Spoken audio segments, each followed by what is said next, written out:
My name is Amber Lawrence and I am applying for the School District of Philadelphia teaching position. I do not currently have students to teach in front of, so what I'm going to do is present to you a demo lesson on consonant digraphs.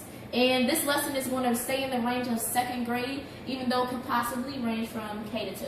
So I invite you to pretend with me that I'm actually teaching a 2nd grade class on consonant digraphs.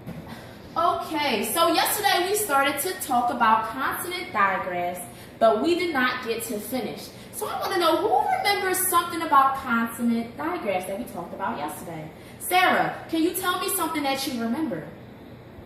That's right, consonant digraphs are 2 letters that work together to make one sound. Does anyone else remember something else? It was one more thing that we learned about consonant digraphs yesterday. John, are you able to tell me that one thing that you remember?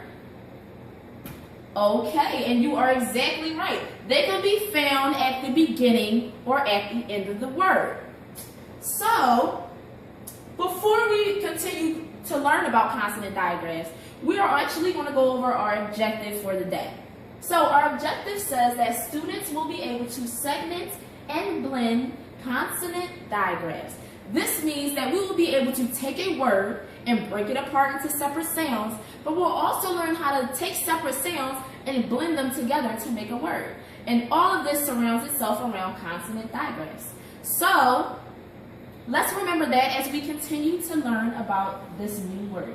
But before we begin that, I actually want to introduce you to my friends, the H brothers. Now, I wanted to bring them to class yesterday, but I couldn't because they couldn't fit in my car. So today, I'm simply just going to introduce them to you, and maybe I can bring them to meet you tomorrow. So, my first friend is Chase, and Chase was the crazy brother, and he was mainly crazy about trains. He loved trains, and he could tell you every name possible of every train there ever was. So, whenever you were around Chase, the only sound you heard was ch. And then there was Theodore, and Theodore was the impolite brother because he liked to stick his tongue out at people as he walked down the street. Now, we all know that that is not polite, but every time you would see him, the only sound you would hear was th. Then there was Wit, who was the musical brother, but that wasn't quite musical because he really couldn't whistle at all. But he wanted to try so bad, so the only thing you heard when Wit was around was. And then there was Sherman, and Sherman was probably the most calm brother, the quiet brother of them all. So whenever he was around all of his other brothers, the only sound you heard him say was shh, probably because they were making way too much noise. So today we are going to focus on consonant digraphs, CH, TH, WH, and SH. And I introduce you to these brothers because they're going to help us remember these digraphs as we look at them as connected to other words. So, I'm going to write this word down. And I already wrote it down earlier, but I'm just not sure how I'm going to pronounce this word. Now, when I look at this word, the first thing I notice is that I can see the CH at the end of it. And when I see the CH, it reminds me of Chase and how he loved trains. So when I look at it, I'm like, well, that CH must make a ch sound just like in chase or in chew. So if I know that this makes a CH sound, it makes me want to go back and look at the rest of these letters. So I know that P makes a p sound, and that A makes a eh sound, and that T makes the t sound. So I'm really trying to figure out how to say this word. So,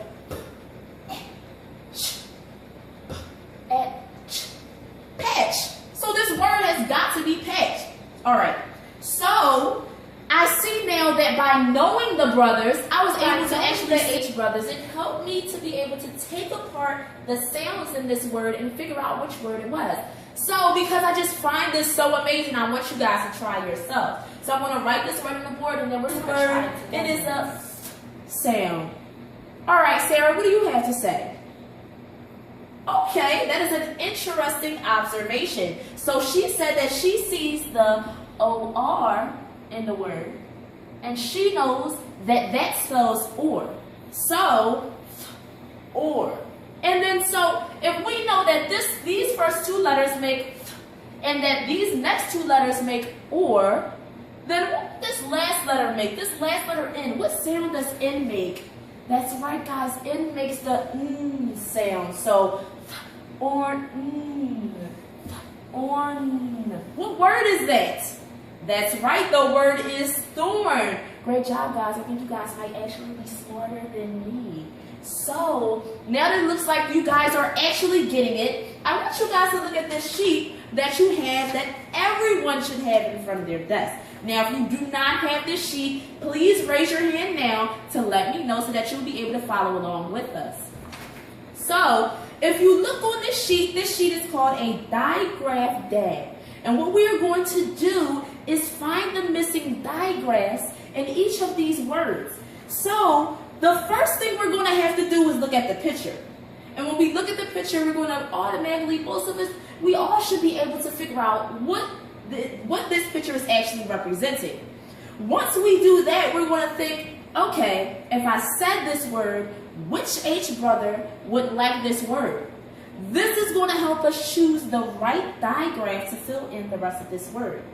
Once we do that, then we're going to be able to write that digraph on the rest of the word, and then we're going to work together in our groups of 3 to really break that word apart and bring it back together. So, I know that may have been a lot of instruction to give you all at once, and I know some of you are going to be raising your hand asking me what to do. So, don't worry, we are going to try the first one together. So, Miss Amber's going to attempt to draw a okay. It's alright. We just want to believe that I'm the best artist in the world right now. Alright. So, being as though I just gave you guys the answer to what this picture is, what is this picture? Chuck. Okay. Chuck said that this is a picture of a tub. Now, is he wrong?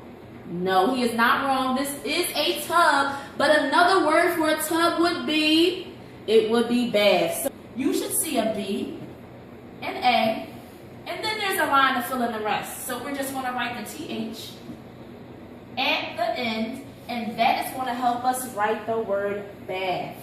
Now, the last part in figuring this out is that we're just going to break them apart and put it back together. So, what we're going to do is we're going to look at the word bath, and we see all these letters just jumbled together to make this one word. But we want to be experts in breaking it apart, and we want to be experts in putting this word back together. So, when I look at bath, what do you see that kind of helps you figure out how this word might sound? Alright, so Sarah says that she sees the TH and she notices this makes the sound. So we know that the TH makes the sound, and we know our letters and we know the sound to those two. So what sound does B make? B makes the sound, and A makes the sound. So B-F, B-F, bath. Now, I know that this may seem extremely funny, always breaking these words apart and bringing them back together. But as we continue to read, we will find that being able to recognize certain letter groupings and to be able to recognize letter sounds will actually help us to become experts. So that is the end of my demo lesson on teaching consonant digraphs. I hope you enjoyed it. So I just want to explain to you what I would actually do at the end of this lesson. So at the end, I would have all the groups come up and they would present one of the pictures on this sheet. Hopefully you can kind of see it in this video. And then after we went over each of the words, we go through the worksheet together, then we would go back over the objective. And what I would have my students do is it would be a thumbs up if they feel as though we met the objective for the day, or it would be a thumbs down if they felt as though we still needed to go over it again. Now, of course, this would not be the last time we go over consonant digraphs, but I like to go over the objective daily so that they know that there's a purpose to what we are actually learning. So, hopefully you enjoyed it, and I hope that I'll be able to actually meet you soon. So, have a nice day.